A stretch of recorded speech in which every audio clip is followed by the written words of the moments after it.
আমরা এখন জঙ্গলের মধ্যে দাঁড়াইছি। আমরা গেছিলাম হাতিখেদা। হাতিখেদা এটা হচ্ছে ঝিরিমিলি জঙ্গল। আমরা দেখতে পাচ্ছি অনেক রকমের গাছ। ওইখানে দেখো ওরা ক্যান পাকা পাড়ছে, দেখবে?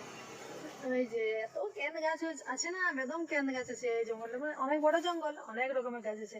তারপরে এখানে দেখো এই যে ডুমুর গাছ দেখতে পাইছি। এই যে ডুমুর, আমি ডুমুর তুলবো বলে দাঁড়াই গেছি। দেখো কত বড় বড় ডুমুর গুলা। দেখো একটা প্লাস্টিক পাইছি, প্লাস্টিকে করে এলে তুলবো। কিন্তু এখানে যা অড়গড়া নেই, আমি কি করে নামবো সেটাই ভাবছি, কিন্তু তুলেই ছাড়বো। গাছে উঠে যাবো না হলে, না যদি পারি তো। এই দেখো জঙ্গল, এটা মনে হচ্ছে কামরাঙা গাছ। কত রকমের। এই দেখো মানুষও পেরাচ্ছে, বিরাট বড় জঙ্গল। এই জঙ্গলটা এই শুরু হচ্ছে। দেখো পুরো একটা প্লাস্টিক ভরা ভর্তি করে নিয়েছে ছিঁড়ে। আমার দেখো যা পারিছি ছিঁড়ে গেছি। আমি এই নিশ্চয়ই নামে গেছিলাম, তারপর সামনের গুলো সব তুলে দিয়েছি, উপরটা আর উঠতে পারিনি। অত ধরে গড়িকে সব পড়ে যাবো। পুরো প্লাস্টিক ভর্তি হয়ে গেছে। ডুমুর নাকি সুগারের জন্য বিরাট ভালো। আর জঙ্গলের মানে ফল পাইছি, ছিঁড়ে দিয়েছি সব। কারা কারা ডুমুর খাও, কারা কারা ডুমুর খেতে পছন্দ করে একটু বলবো কমেন্টে।